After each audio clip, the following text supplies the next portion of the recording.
न्यायियों अध्याय 8। मिद्यानियों की पूर्ण पराजय। तब एप्रैमी पुरुषों ने गिदोन से कहा, तूने हमारे साथ ऐसा बर्ताव क्यों किया है कि जब तू मिद्यान से लड़ने को चला तब हमको नहीं बुलवाया। अतः उन्होंने उससे बड़ा झगड़ा किया। उसने उनसे कहा, मैंने तुम्हारे समान भला अब किया ही क्या है? क्या प्रेम की छोड़ी हुई दाख भी अब एजेर की सब फसल से अच्छे नहीं हैं? तुम्हारे ही हाथों में परमेश्वर ने ओरेब और जेब नामक मिद्यान के हाकिमों को कर दिया। तब तुम्हारे बराबर मैं कर ही क्या सका? जब उसने यह बात कही तब उनका जी उसकी ओर से ठंडा हो गया। तब गिदोन और उसके संगी 300 पुरुष जो थके मांदे थे तो भी खदेड़ते ही रहे थे, यरदन के किनारे आकर पार हो गए।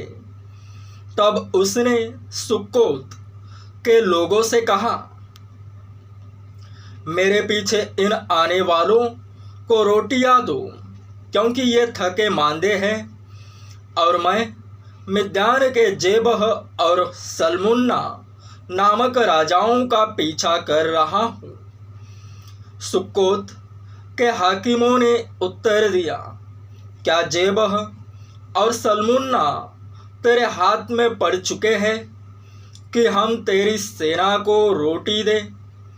गिदोन ने कहा, जब यहोवा जेबह और सल्मुन्ना को मेरे हाथ में कर देगा तब मैं इस बात के कारण तुमको जंगल के कटीले और बिच्छू पेड़ों से नुचवाऊंगा।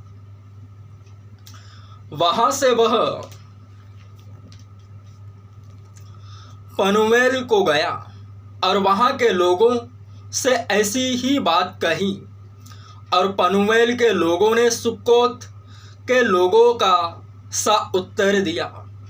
उसने पनुएल के लोगों से कहा, जब मैं कुशेल से लौट आऊंगा तब इस गुम्मट को ढा दूंगा। जेबह और सल्मुन्ना तो करकोर में थे और उनके साथ कोई 15,000 पुरुषों की सेना थी, क्योंकि पूर्वियों की सारी सेना में से उतने ही रह गए थे, और जो मारे गए थे वे 1,20,000 हथियारबंद थे। तब गिदोन ने नोबह और योगबहा के पूर्व की ओर डेरों में रहने वालों के मार्ग से चढ़कर उस सेना को जो निडर पड़ी थी मार लिया।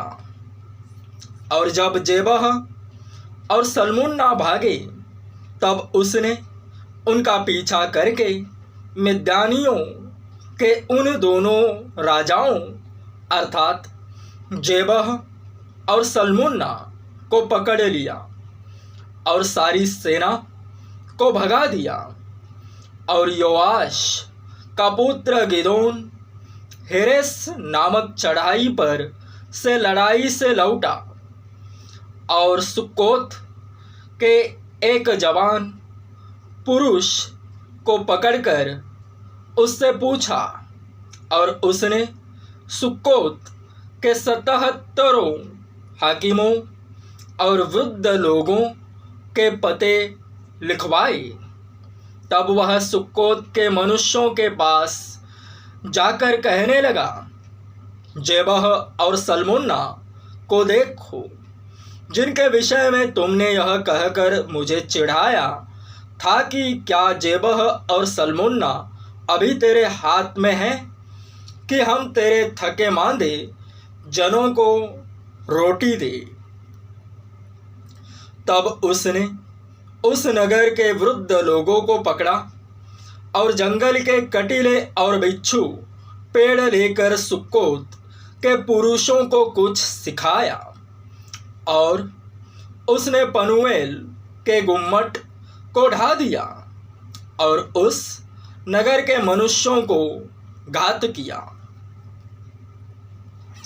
फिर उसने जेबह और सल्मुन्ना से पूछा, जो मनुष्य तुमने ताबोर पर घात किए थे वे कैसे थे?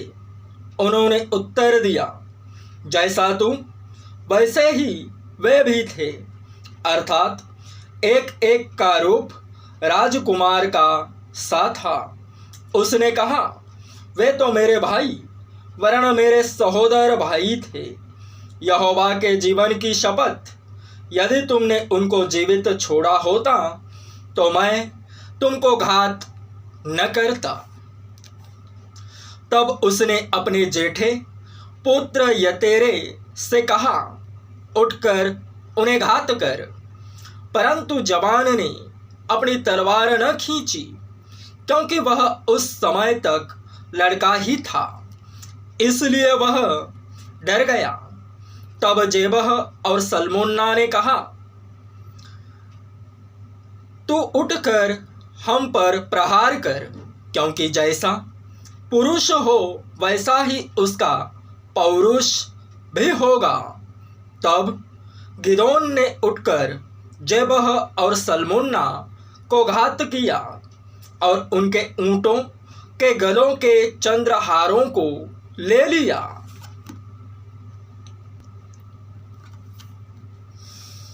तब इज़राइल के पुरुषों ने गिदोन से कहा, तू हमारे ऊपर प्रभुता कर, तू और तेरा पुत्र और पोता भी प्रभुता करे, क्योंकि तूने हमको मिद्यान के हाथ से छुड़ाया है। गिदोन ने उनसे कहा, मैं तुम्हारे ऊपर प्रभुता न करूँगा और न मेरा पुत्र तुम्हारे ऊपर प्रभुता करेगा, यहोवा ही तुम पर प्रभुता करेगा। फिर गिदोन ने उनसे कहा, मैं तुमसे कुछ मांगता हूँ, अर्थात तुम मुझको अपनी अपनी लूट में की बालियाँ दो। वे तो इश्माएली थे, इस कारण उनकी बालियाँ सोने की थी। ब्रैकेट में उन्होंने कहा, निश्चय हम देंगे। तब उन्होंने कपड़ा बिछाकर उसमें अपनी अपनी लूट में से निकाल कर बालियाँ डाल दी। जो सोने की बालियाँ उसने मांग ली, उनका तौल 1700 शेकेल हुआ। और उनको छोड़ चंद्रहार, झुमके और बैंगनी रंग के वस्त्र जो मिद्यानियों के राजा पहने थे, और उनके ऊँटों के गलों की जंजीर, उनका गिदोन ने एक एपोद बनवाकर अपने ओपरा नामक नगर में रखा। और सारा इज़राइल वहाँ व्यभिचारिणी के समान उसके पीछे हो लिया, और वह गिदोन और उसके घराने के लिए फंदा ठहरा। इस प्रकार मिद्यान इज़राइलियों से दब गया। इस प्रकार मिद्यान इज़राइलियों से दब गया और फिर सिर न उठाया। और गिदोन के जीवन भर अर्थात 40 वर्ष तक देश चैन से रहा। गिदोन की मृत्यु। योआश का पुत्र यरुब्बाल जाकर अपने घर में रहने लगा, और गिदोन के 70 बेटे उत्पन्न हुए, क्योंकि उसकी बहुत सी स्त्रियां थीं। और उसकी जो रखेल शकेम में रहती थी, उसके एक पुत्र उत्पन्न हुआ, और गिदोन ने उसका नाम अबीमेलेक रखा। अंत में योआश का पुत्र गिदोन पूरे बुढ़ापे में मर गया, और अबीएजेरियों के ओपरा नामक गांव में उसके पिता योआश की कब्र में उसको मिट्टी दी गई। गिदोन कि मरते ही इज़राइली फिर अग गए और व्यभिचारिणी के समान बाल देवताओं के पीछे हो लिए और बाल बरित को अपना देवता मान लिया। और इज़राइलियों ने अपने परमेश्वर यहोवा को, जिसने उनको चारों ओर के सब शत्रुओं के हाथ से छुड़ाया था, स्मरण न रखा और न उन्होंने यरुब्बाल अर्थात गिदोन की उस सारी भलाई के अनुसार जो उसने इज़राइलियों के साथ की थी, उसके घराने को प्रीति दिखाई।